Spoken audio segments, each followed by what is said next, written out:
Okay, great. So welcome everybody to the BioRender Learning Hub's live figure makeover. So this became a very popular feature in our previous webinars. So we thought, why don't we just do a whole session dedicated to kind of a live workshop, kind of a live design session where you can just watch me go through and kind of fix up a few figures, kind of how we do internally with BioRender team already when we put together templates.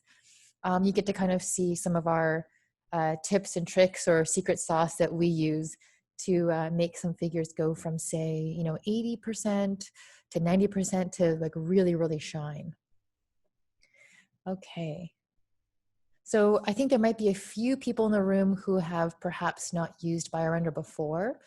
In fact, if you don't mind, I'm going to launch a quick poll, and we usually launch this at every webinar just to get a sense of who's in the room. But if you could just let us know if you've used BioRender before and maybe what your current field of research is. Probably didn't get a chance to hit your subfield, so if you could throw it in the chat, that would be great. For those that have never used BioRender, this is actually a quick snapshot of BioRender features. And again, we'll go through those during the demo part itself. But this is just to give a sense of how easy it is to use BioRender. It's literally a drag and drop feature. So many of you who have used BioRender know this already. And common use cases are, of course, basically everything under the scientific endeavor where you need to communicate a complex concept. Pictures go a long, long way, and BioRender will hopefully be your partner in crime for that. So let's get started. I'm super excited. We've got a couple of volunteered figures from yourselves if you're in the room and you've volunteered your figure, or perhaps your colleagues. So we're going to give a few options there of which figures you'd want us to get made over. But for now, I'm just going to go through a little bit of a refresher, just a couple of slides here so that we're on the same page about, kind of basic design principles, things to keep in mind as we go through the figure makeover. And you may have seen us shown this before, that this is definitely worth repeating. Thinking about general information flow on any figure really is, I think, going to be your best friend. It's really the foundation for whether a figure is legible and easy to follow versus not.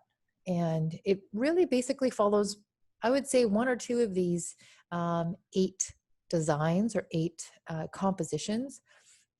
There's probably a few more if you get a little bit more advanced, but I would stick with this general rule of thumb. So you've got a couple of unidirectional compositions here. The third one is this kind of cyclical pathway or composition. Z shape is really nice if you've got sort of a long tail of steps that you can't quite fit into one row. This is instead of showing it in a reverse C shape. That tends to be a little bit confusing, and I'll show you examples of when that doesn't work. M shape is usually for posters. L shape is kind of a unique one if you've got something in the way in the middle, maybe like a large graph or something you have to work around. Fork shapes are really popular for, say, grants, and you need to show, 2 outcomes of maybe one experiment or 2 aims, or some sort of decision tree. That's always a good use of space. Okay, and you'll notice a general trend of left to right, up to down. That's how you should think about all your composition, following that kind of pull of gravity, top left to bottom right. And another quick refresher here, really important concept is sort of the principle of proximity. This feels like elementary school, but literally things that are close together are going to be associated with that particular concept. And again, it may sound very primary, but you'll be surprised how often this kind of principle or rule is broken. So anything that you want to consider as, for example, step 1 of your experiment or your protocol should be as closely physically tied to that number as it can, as opposed to, starting to bleed into that next step. And again, this might just sound theoretical, but I'll show you in practice in a minute. I guess here's a good example. So if you think of your steps in a protocol, kind of like post-it notes, and thinking about changing your composition simply by moving around those post-its, you've done a pretty good job in following this sort of principle of proximity where, again, the number, maybe the step, the title of the step, the pictures that represent that step are kind of clumped into one area. That's how close they should be associated physically. And again, this probably seems like common sense, but you start to lose these concepts when you're right in the trenches trying to draw out your concepts. So try to keep this in mind. Here's another example, kind of in practice. So something like this is probably very common. You've probably seen or even made panel figures like this, A, B, C, D. You'll notice that, the letter C is starting to encroach on the letter A's kind of real estate a little bit. Same goes for I think even the letter B, the label for the y-axis is getting a little bit too close for comfort to the letter A's. And if you were to draw like an invisible box around the elements for that step, you'll notice very quickly that, it's a little bit disjointed. There's no consistent spacing or padding between those letters. Really all it takes is a little bit of nudging. So if you arrange those boxes and just give a little bit of breathing room, kind of like those visual hallways we talk about, makes a world of a difference that your eye can immediately grasp the concept and really sort the information that's on the page into your brain. Here's an example of a before and after we did in a previous webinar. You may have attended that, where we took the figure on the left and we kind of rejigged it a little bit on the right. And you can see very clearly that we've used sort of a hierarchy of fonts or typography, bolding those step titles, making that font a little bigger, creating those visual hallways between the steps. Again, very, very subtle differences that make a big difference. Okay, so now we're going to do a little bit of voting here. So I'm going to stop the previous poll. It looks like we only got a fraction of you all to put in your votes, but that's okay. I'm going to go ahead and share the results of those that did vote. It is anonymous, by the way. It's just a series of percentages. So still 30% of the room have not used BioRender yet. So that's really interesting. Hopefully you get some tips and how to use BioRender insights. And hopefully some of you have shared what your subfields are in the chat as well. So next quick vote that we'll need you for is, for today's session, what kind of figure do you want us to make over? I'm going to show you a couple of figures here, 1 to 5. And maybe don't look so much at the figure itself, but kind of the composition, maybe the concept or type of figure is something that resonates with you and you have to make a lot or very often. Think about that because that'll be helpful for you. Not so much, I don't work with dogs or ticks. Maybe you work with a different model organism. So here's figure 1. And I'll launch the poll at the end with a summary of all the figures. So I'll show you one by one. So here's figure 1. Here's figure 2. Here's figure 3. And again, don't look at the quality of the figures. It's more so how I'm going to revamp them to go from this to really, really great. This figure 3, figure 4, figure 5. And I think that was the last one. We got a lot of submissions. So thank you so, so much for everyone that did submit. I've got a little thank you note at the end and we'll recognize your figures then as well, because it was really hard to look at these and think, how am I going to make this look better? Because a lot of them were so, so well done. But, we'll dig hard and find some ways to improve them. So here are the 5 figures. I'm going to go ahead and release the poll. I believe you're able to select more than one. We'd love if you could limit it to maybe one or two, definitely not five, because then that would nullify your input. But if you could go ahead and throw in your votes. Wow, this is really cool. We're seeing some trends. I'm not going to say what, but yeah, if you can navigate over to the poll, that's where we're throwing in our answers there. Again, look at the type of figure, maybe more so than, you know, the exact, what the content is. Because although they might be a little similar, we're actually going to go through tips within each one that are quite unique to that figure.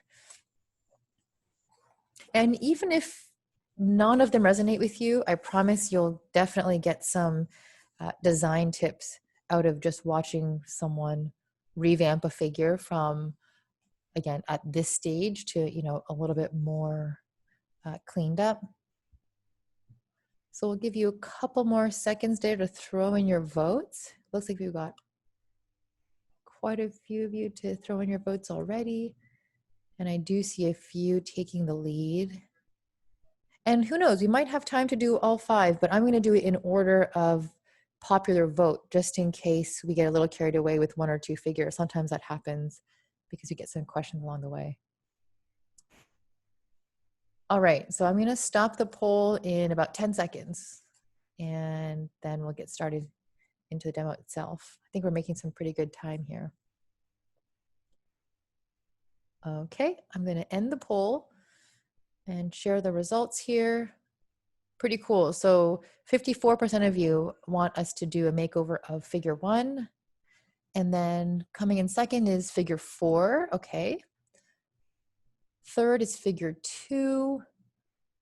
Let's see here. Figure 3 comes in at number 4. And last but not least is figure 5. I think figure 5 is really cool. So hopefully we can get to that one too. Okay, so let me write this down here. So we'll do figure 1 first. All right, and then figure 4 second, figure 2 third, figure third fourth. Okay, let me get this straight. And 5 5. All right, okay. Very cool. Thank you for participating, by the way. And again, if we didn't pick the one that you wanted, you know, no worries. We're definitely going to have time to at least talk about that. I wanted to share a couple of figures that we weren't able to include in today's webinar, but we'd like to in a future one, just because it was so beautiful. This one is a really nice infographic. Thank you so much, Melissa Alves, for your contribution. Really beautiful use of color and composition and line. I would have loved to go through that in this session. Another one as well, Elena Martin Garcia. Very cool concepts, very clean and succinctly described story. And then as well, Sarah Cuevas Osana. I'm sorry if I pronounced that wrong. Really interesting. I love the kind of waterfall look of the elements you've added there. Probably didn't have a lot for me to contribute to this. It was looking very successful. So perhaps in a future webinar, we'd love to make it, to make over that figure. All right, so let's move on over to BioRender. I'm going to log in. So for those who have never used BioRender before, this will be, you know, a little bit of an overview, but I'm not going to go through all the basic details. So you can actually join our BioRender 101 for that. We're actually going to run that next Wednesday. It's weekly on Wednesday. So we go through the basics if you want to start to learn how to use all the tools in BioRender. This is my account here, if you're seeing it, hopefully, called Mikey Macrophage, my kind of alias. And this is my gallery below. Along the top here, this is just a sampling of the templates we have. So if you go to the templates gallery, we have a huge array of starting points from which you can make figures. So they're all fully editable, they're vector-based, really, really cool. Some are contributed by the community. So yourself or your colleagues may have submitted figures to be published in the BioRender gallery, which is really, really neat. For today's demo, staying on theme here for the figure makeover, I'm going to navigate over to a folder that I made called Figure Makeover, and I've dated it for today, August 6th. So I'm going to click onto that. And I've got a few figures here again that were submitted generously by some of your colleagues. In fact, let's go ahead and open the first one. I think that almost half of you wanted us to make over. Let's give some acknowledgements here. Let's see. Got the name, Alex Tomazatos, SULV methods. Very interesting. So workflow for discovery of a new tick virus named selenovirus. Its isolation and detection of host antibodies to this virus is in engorged ticks or blood sampled directly from dogs infested with positive ticks. And is part of their doctoral project. Really cool. And I'm imagining a lot of you have created or had to create figures like this. And so what I'm going to do is thinking about that whole workflow or a kind of composition that we talked about at the beginning. I'm going to start there before I go into any kind of detailed design techniques. And I'm going to cheat here a little bit and screenshot this composition. And I'm actually going to open up Photoshop just because it's kind of my crutch, having worked in Photoshop for over a decade. I know it's a blessing and a curse to know Photoshop, but it's good for really messy kind of compositions sometimes. So I'm going to actually go in and mark this up. What I like to do is look at the beginning and end of the story. And if I were to stick a laser pointer on my pupils coming into this figure, how would my eye move around the page? My eye kind of went here first because it's so brightly colored and nothing else is really brightly colored. But that's not step one. So I kind of lifted my pen off the page there, but my eye did start here for some reason.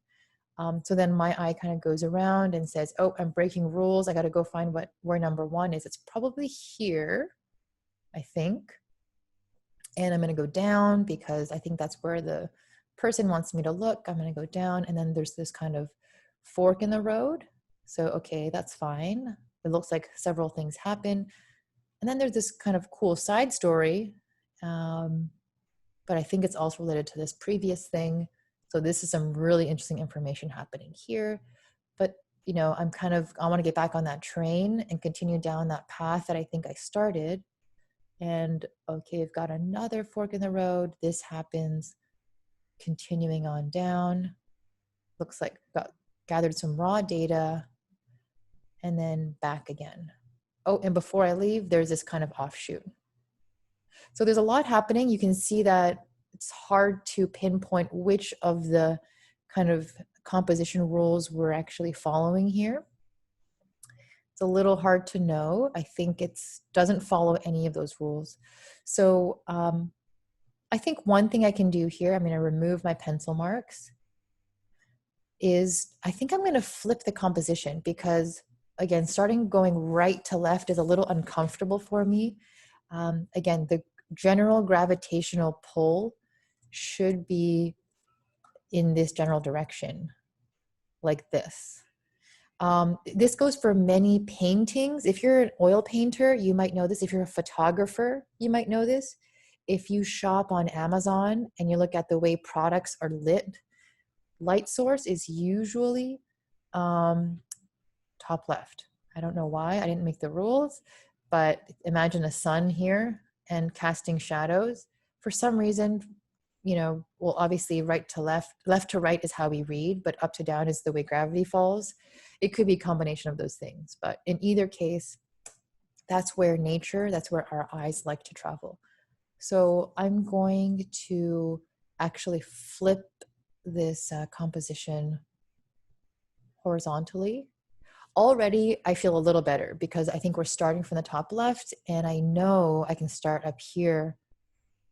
Let me get a red marker. I know I can start up here with my eye. So that's already better. I'm kind of going down this way. And I'd probably like to make the main story a bit thicker, just so that we can kind of commit to one main story. And that's usually you know, I would say 8 times out of 10, you can probably commit to one main message and have the rest of it kind of follow with smaller arrows. It might not be perfect because, science isn't perfect like that, where we can just decide that one thing is more important than another. But if you can, for the sake of clarity, if you can commit to like one general flow, kind of like if you were looking at a cyclical pathway and, your eye does this, but then there's maybe offshoots or, something like this that kind of flies off the wheel. If you can create a composition that has that kind of a feeling to it, it's just much easier for the viewer's eye to commit to your story. Okay, so that's that. I think that's a pretty good start. I guess what I'll do is maybe take a screenshot of my little messy sketch here. And then I'm going to move over to BioRender. If you haven't already tried this, you can actually paste right into the BioRender window. It thinks I'm uploading an icon, but it's actually just a sketch here. But this is a great hack. I love importing figures like this. And then I kind of have it as almost like a little cheat sheet, like so. So I've got lots of workspace now. And I can go ahead and start to make some adjustments.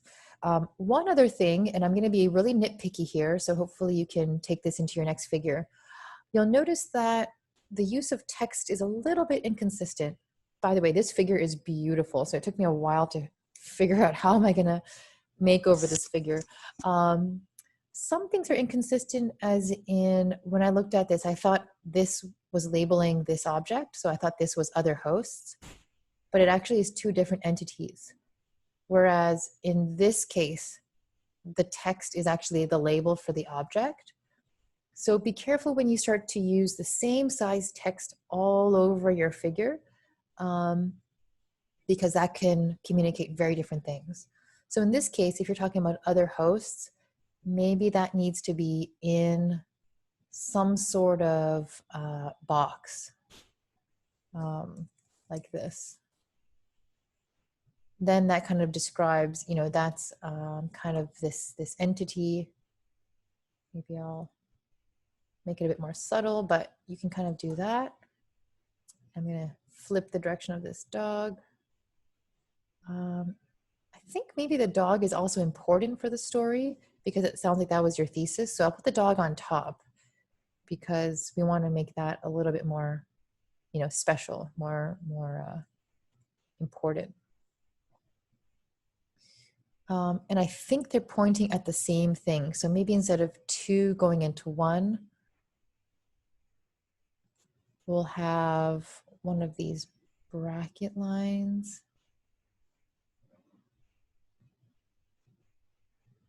We'll flip that like so. And fortunately, we don't have that arrow yet, but you can create an arrow and do something like this. And I'm going to make those line width maybe 1. That looks pretty good. So already I know that this other host is something else. It's obviously not the dog. So that's a bit of an improvement there. I would also number the steps, but you can actually get away with not numbering sometimes if you do the sort of the rule of proximity or the principle of proximity close enough. So other hosts, ticket identification. I think that looks okay. Another thing I would suggest is try to make it feel, again, you see the left here where I have this kind of waterfall effect. Try to make it feel like this homogenization step is at least one step before these coming off of it. And that might just mean making it look like the arrows are coming down from that step like this. That actually does make a difference. And I'll just copy and paste that and kind of make it like so.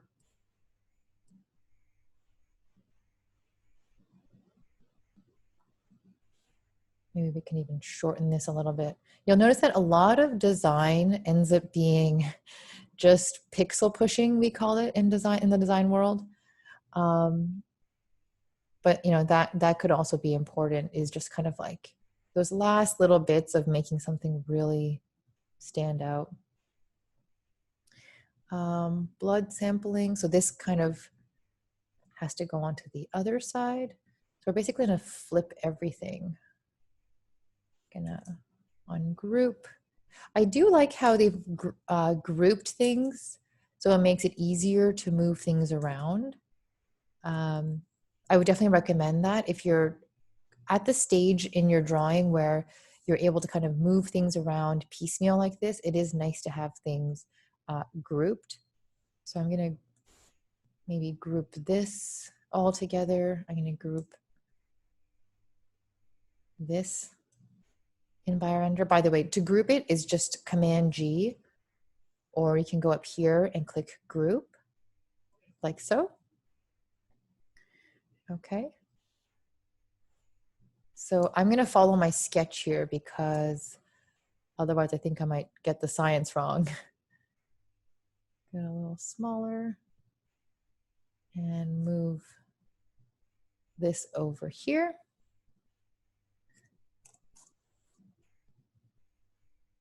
There we go. And that looks good there. We'll move this over here. Okay, already looking better. And now this one, I think we'll have to, again, move over to this side and flip it. We kind of are trying to get a nice cyclical C-shape composition. And there's never going to be kind of a right or wrong way. It's just taking that image and making it a little bit more legible. And again, this image was so well done from the beginning, it's going to be hard to really nitpick at it. I'm going to actually adjust the canvas size, which you can do in BioRender. I think you need a premium account to be able to do this really fine-tuned canvas change. But it does help when I'm in the middle of designing and I want to kind of almost change the size of my paper, add more paper to one side, or, you know, chop it off on another. There we go. And I'm going to do something exaggerated here and kind of pick and choose the main kind of gravitational pull of my story by making the arrows a little bit bigger in some situations. When the arrows are all the exact same size, it makes it a little hard to, again, follow the story. So you can, of course, change the size of the arrowhead. Be a little bit smaller if it's too big. There we go. And now what I would also recommend is, you know, numbering your steps. So if there is a way to number or commit to, you know, what is step 1 versus step 2 versus step 3, I would definitely recommend that. Move these down a little bit. I think maybe in this case, we can pull this back to be straight. And I think I'm gonna add a little bit more breathing room on the left side here. And by the way, feel free to interrupt me, BioRender team, if I have any questions coming in the chat so that I can stop and answer if it's repeated. It's looking good. Another thing I would do is change the box. So this is going to be really more of a style thing, but rounded boxes are a little bit more dated than using square boxes. I don't know what it is, but for some reason it's become out of fashion to use really rounded edges. I think it was because maybe PowerPoint used it as default designs. I'm going to give that a little bit more breathing room just so that it can sit nicely. And speaking of hierarchy of text, this doesn't have to be a size 12. Maybe we go to a size 10, put it on a single line. You can see here, it's these little things that are making it clean up a little bit more and give you back a little bit of that space. And speaking of hierarchy of text, you'll notice that as I'm going through and changing the font size, we're again getting that space back. And I'm gonna make this a little bit more of a square orientation, give it a little more breathing room. Already looking much better. Maybe I'll even go in and left align this.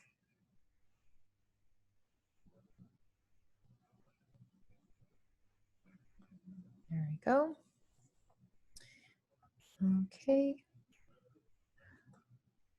Speaking of making that main message, those main arrows thicker, I can also make that font maybe a little bit more robust. So homogenization is important, maybe RNA extraction. I'm using Command B, as in Bob, to make those letters more prominent. Maybe I'll make this one less bold and even smaller because n equals 3 to 5. That's important, but it might not be the first thing that you need your viewer to read. It's kind of like a subheading, if you will. That looks like an important point. Okay. So looking a little better. Let's see here. What else can we do? Maybe we'll add some boldness to that. Let's hit preview for a second just to see where we're at. It's looking much better. I've got to fix up this arrow on the top, but already I can see my eye kind of following this waterfall straight down. And the left and the right elements are kind of these offshoots that I could look at if I wanted, but follow this main story is what this is telling me. I could even go back in here and make these arrows a little bit thicker.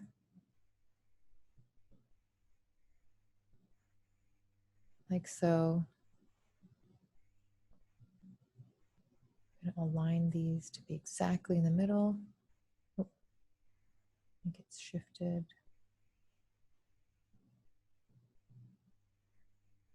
I think what I'm going to do here is hack it a bit. Okay. Let's see here. What else would I do? I think I talked about the flow. I'm just going to pause for a second to see if we've got any outstanding questions. Got a lot about BioRender in general. Okay. Looks like we're doing all right. And by the way, I have more space to work in BioRender now that I've opened up this panel. So you can actually collapse this left menu here. That's how I was able to expand my workspace when I'm doing this kind of stuff. So let's see here. For the sake of time, I'm going to pause for a second. I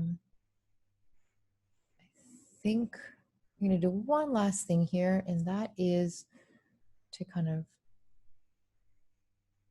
shrink this down and give this its full width. I think when you stack too many lines of text, it ends up being a little bit crowded. So I think this is looking good. Okay. All right, I'm gonna do a bit of a screenshot here and see if I've, at least improved the flow. Okay, let's make it wide. Okay, so let's see here. Just at a glance, I think already my eye has, let's see, flip this back. Okay, so this was the before, so it already still makes me uncomfortable looking at it. So now it's got a bit more of a hierarchy. So I'm starting up at the top left, and if I follow with my marker, it's going to go from up here down. And so I kind of have this waterfall effect now coming like this, but the arrow is thick enough that it's telling me, keep going down this route and back up. Maybe I could have made this last arrow thicker, but then, the side arrows are a little smaller, so I can always come back here and see what else I missed. What are the other little stories that I didn't quite catch? Versus the before, where it kind of had me going kind of all different directions.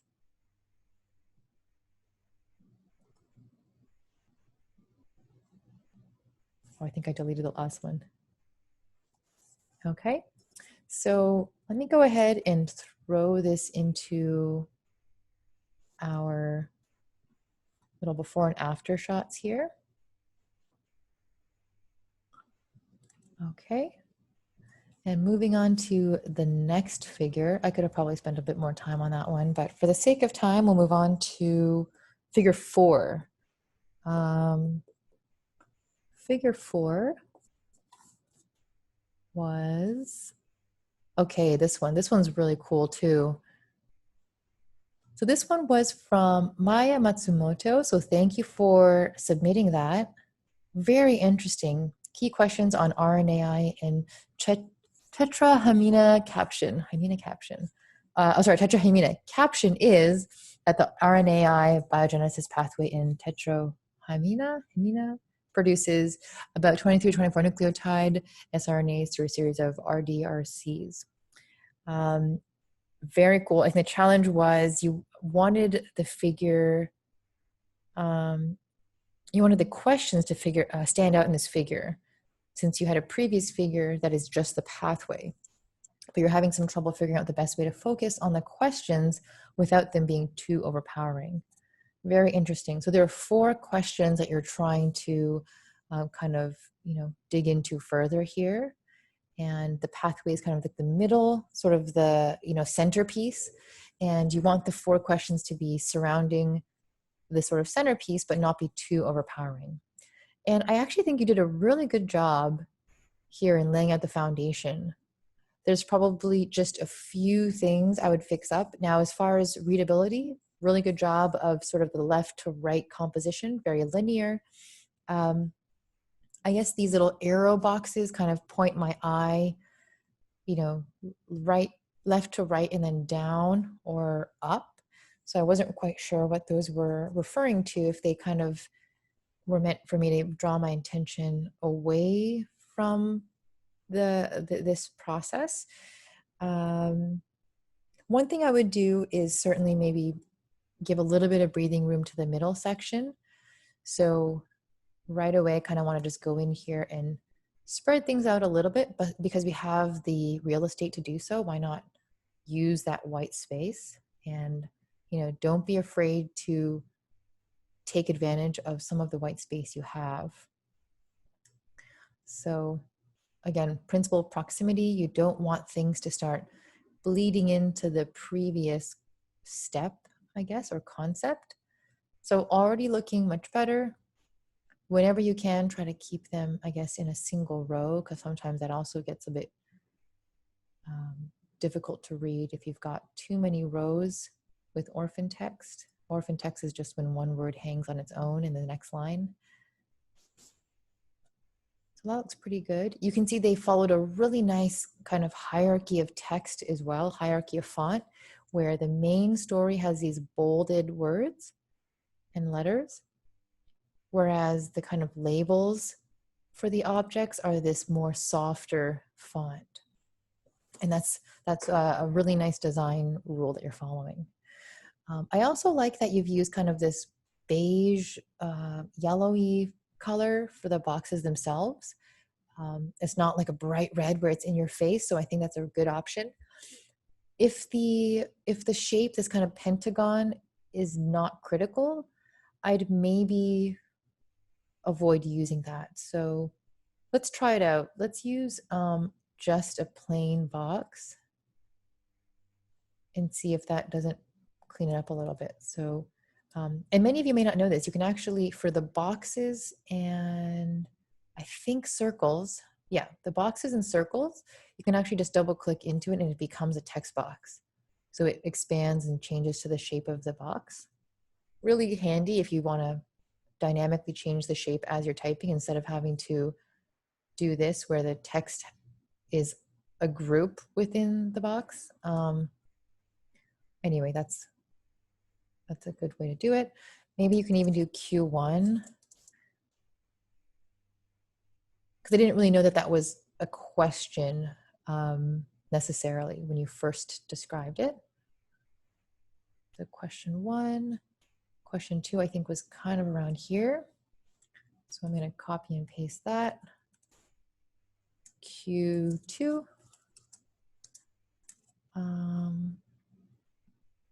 Kind of neatly put it into a little box. And I think it would be nice to have them in the same box shape. And then Q3, let's paste that. And then if there's some sort of difference between the 4 questions, maybe you bold just those parts of the question. I don't know if there is, but again, that's a way to draw the attention to that part of the story if it's a little unique for that question. So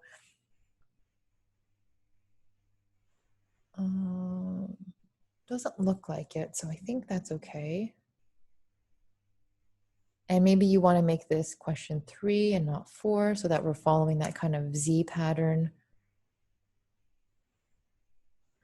There we go.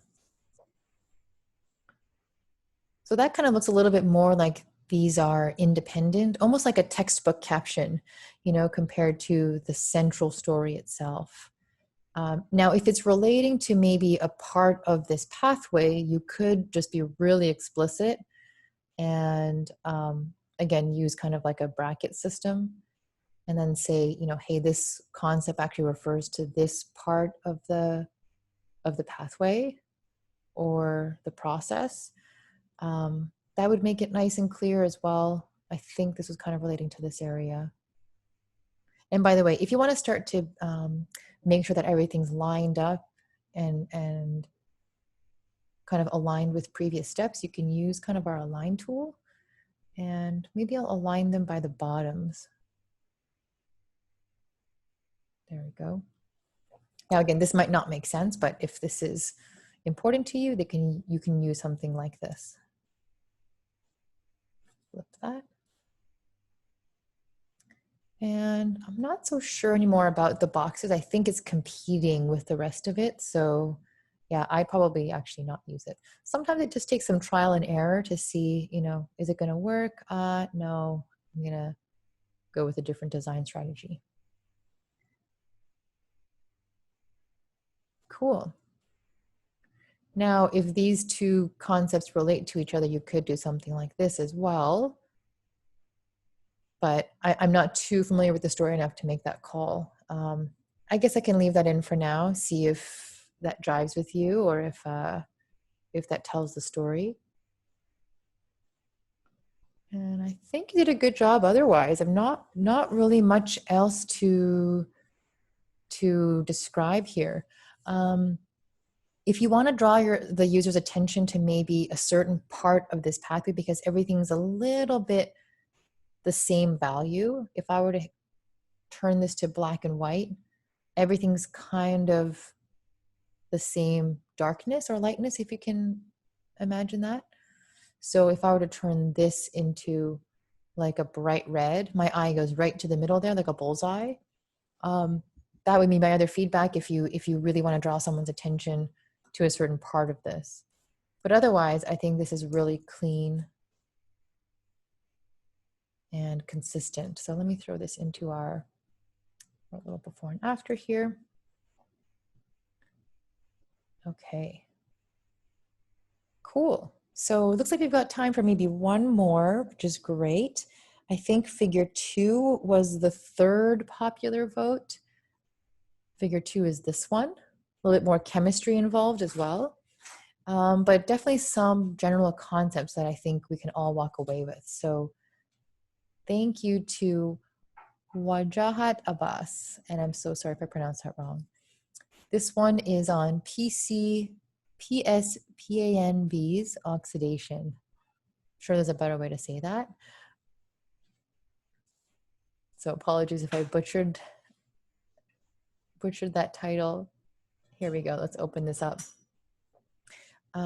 Great. So I love that you have a little subtitle here. That looks great. A nice soft blue. I love that you've numbered them 1 and 2. So very clear. Not a lot to critique here on the flow of information. Left to right looks great. One thing where my eye is confused is I think the consistent use of arrows. So lots of arrows happening, kind of a whirlpool of arrows on the right.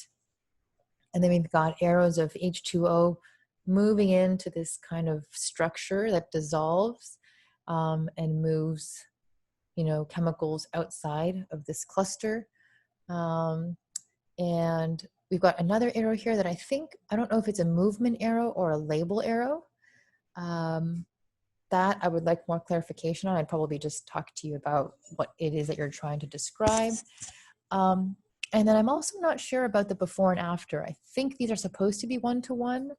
And then the after is kind of the dissolving version of this.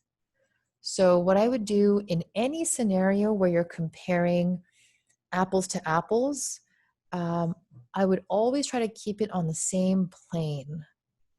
So what I mean by that is I'm just going to kind of drag all of this stuff up so that we're seeing kind of eye to eye or 1-to-1 before and after with this kind of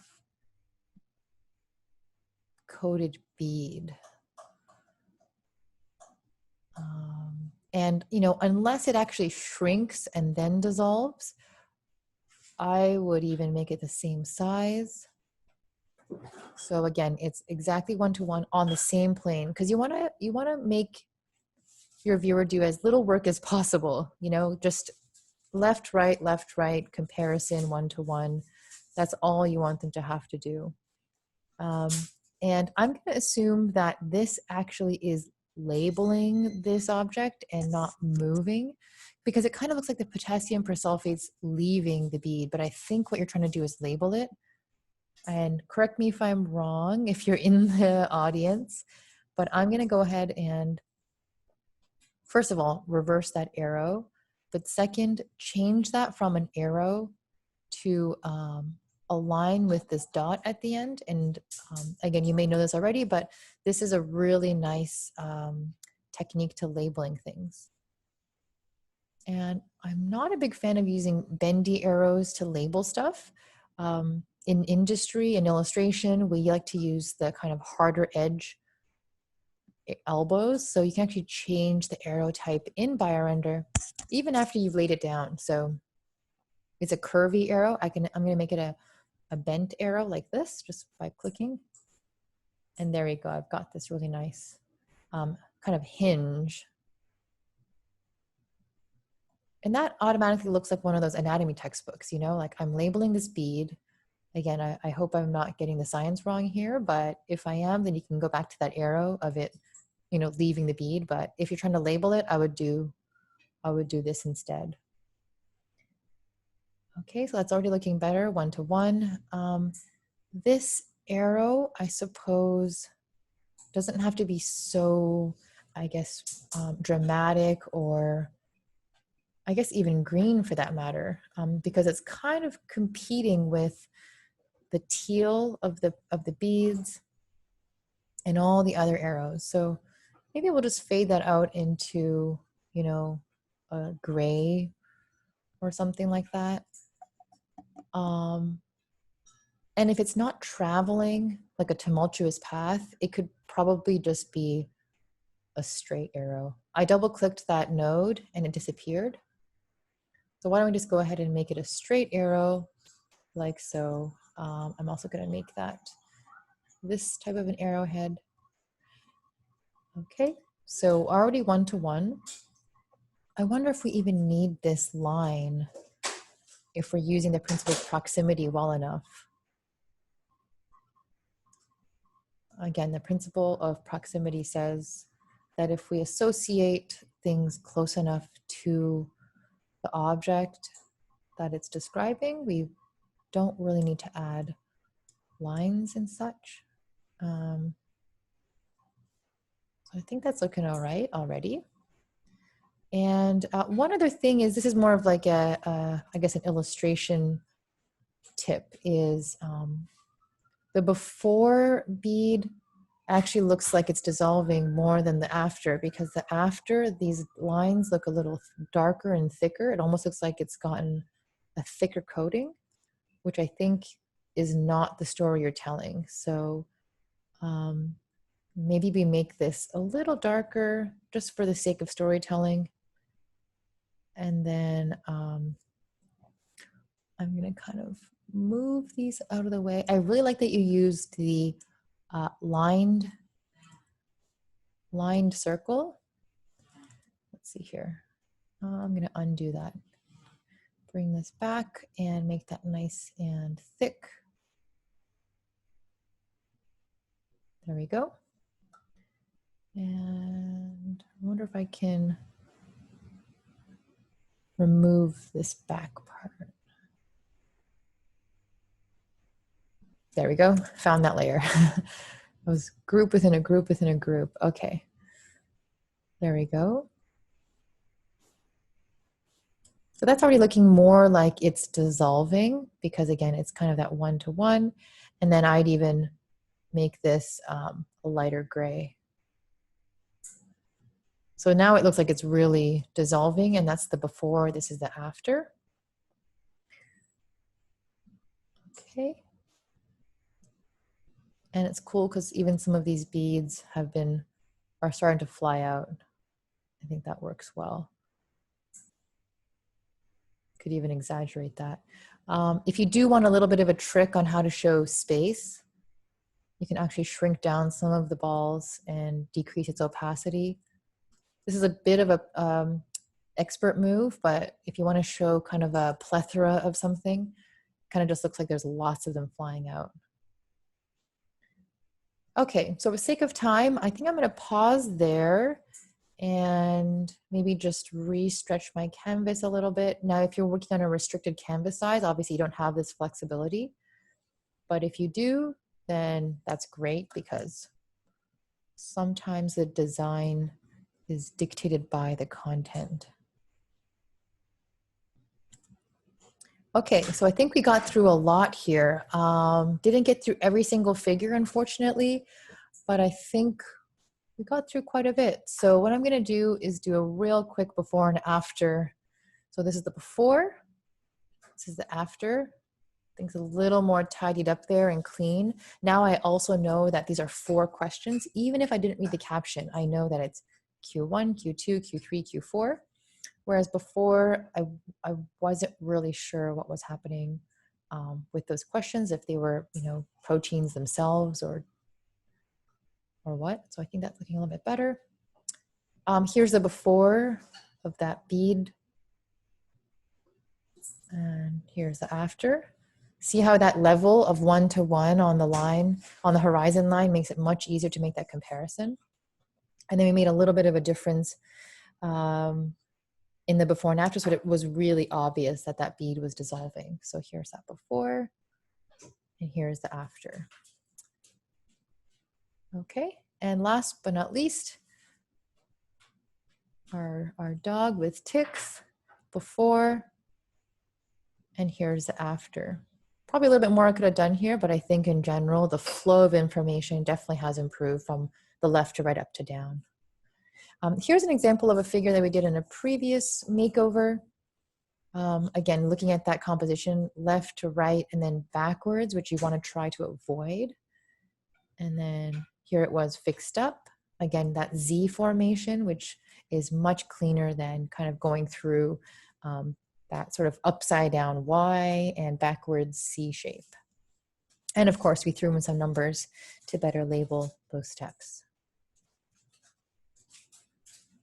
All right, so I think that brought us right to the end. Thank you so much, everybody, for sticking around. I think we were only scheduled for 45 minutes, so I really appreciate everyone joining us today. I think we gained some people instead of losing. So I hope this was helpful, and definitely have a lot more figures to go through a figure makeover for. So we'd like to run these probably every week or so. If you enjoyed this, let us know if you have other ideas for webinars that you'd like us to run. But besides that, thank you for everybody for joining. Thank you to the BioRender team as well for answering all the questions that we had in the Zoom Q&A. All right. Thanks so much, everyone. We'll sign off here. Have a great rest of your day.